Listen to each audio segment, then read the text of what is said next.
E no vídeo de hoje irei trazer para vocês a importância do número de conexões no LinkedIn. Se você não é inscrito no canal, já peço que você se inscreva. Saindo um vídeo novo, você vai ficar sabendo. E outra coisa, no final do vídeo, você achou que esse conteúdo foi importante para você? Lhe ajudou? Compartilhe, você pode estar ajudando outras pessoas. E lá no final do vídeo vou trazer para vocês uma estratégia correta de como aumentar o número de conexões no LinkedIn. Então acompanhe até o fim. Fala aí pessoal, primeiro vídeo desta série que eu estou gravando para vocês a respeito de LinkedIn, recolocação profissional através do LinkedIn. Se você ainda não tem um perfil, uma conta no LinkedIn, primeira coisa que eu já te falo, para você ter o seu perfil do LinkedIn é totalmente gratuito. Então se você não tem, para um pouquinho esse vídeo, aqui na descrição desse vídeo você consegue acessar o outro vídeo onde eu ensino você a criar a sua conta passo a passo. Depois você volta aqui caso você ainda não tenha nenhuma conta, nenhum perfil no LinkedIn, ok? Se você já tem, pode continuar assistindo, tá ok? Vamos lá então.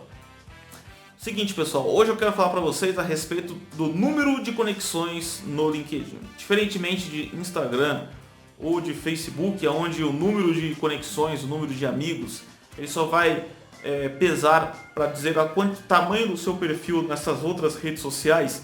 No LinkedIn, o número de conexões profissionais que você tem vai te ajudar a ser mais visualizado em pesquisas dos recrutadores. De que maneira? O LinkedIn ele funciona com conexões de primeiro, segundo e terceiro grau.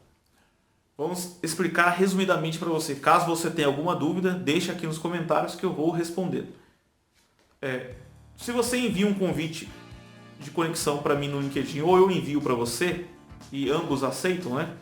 Independente de quem manda o convite, nos tornamos conexões de primeiro grau. E todas as minhas conexões de primeiro grau se tornam as suas conexões de segundo grau. E todas as suas conexões de primeiro grau se tornam as minhas conexões de segundo grau. Compreendeu? Ok. Agora todos aqueles contatos, aquelas contas que existem no LinkedIn, que não são conexões nem nossas, nem das nossas conexões, estas são conexões de terceiro grau. O que influencia as conexões de terceiro grau? Normalmente você não consegue enviar convites para essas conexões de terceiro grau. Isso é o primeiro ponto. O segundo ponto é quando o recrutador ele vai fazer uma pesquisa procurando um profissional com seu título, por exemplo, técnico ou engenheiro, supervisor, gerente. Normalmente, os primeiros resultados de pesquisa que aparecem para o recrutador são das conexões de primeiro e segundo grau. Começou a compreender por que é tão importante o número de conexões que você tem no LinkedIn? Então dá uma olhada lá no seu perfil e dê uma analisada. Quantas conexões você tem? 100? 200?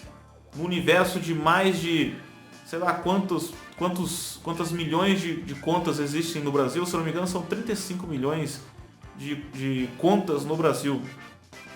Enfim, no universo tão grande de profissionais no Brasil, no LinkedIn, ou se você procura oportunidades fora do Brasil também, de forma global, se você tem apenas 100, 200, 500 conexões, você está muito limitado para aparecer em pesquisas e até mesmo para enviar mensagens. Se você tem uma conta gratuita no LinkedIn, você só consegue enviar mensagens para aquelas pessoas que são suas conexões de primeiro grau. Então já é uma vantagem você ter um grande número de conexões, certo?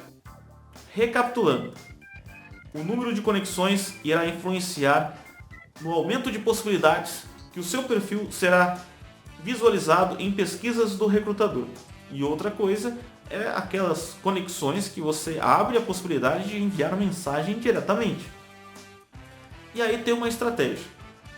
Por onde eu começo? Comece enviando pedidos de conexões para os profissionais daquelas empresas onde você tem interesse em trabalhar, ou aquelas empresas onde existem cargos aderentes ao seu perfil profissional. Comece por ali. E outra dica que eu dou para vocês é responda a todos os aceites dos seus convites. Não deixe nenhum sem resposta. Como eu gosto de falar, você só tem uma chance de causar uma boa primeira impressão. Então comece causando uma excelente primeira impressão. Você enviou o convite para alguém e essa pessoa aceitou, já mande depois agradecendo o aceite ao seu convite no LinkedIn e dando as boas-vindas e também deixando em aberto que você está à disposição para ajudar aquela pessoa. Não necessariamente que seja uma ajuda onde um irá contratar o outro, mas pode, através de outras ajudas e compartilhamento de conteúdo, a partir dali você abre uma porta gigantesca para o médio e longo prazo. Lembre-se, um network feito de forma correta, você tem em suas mãos uma ferramenta poderosíssima de crescimento profissional.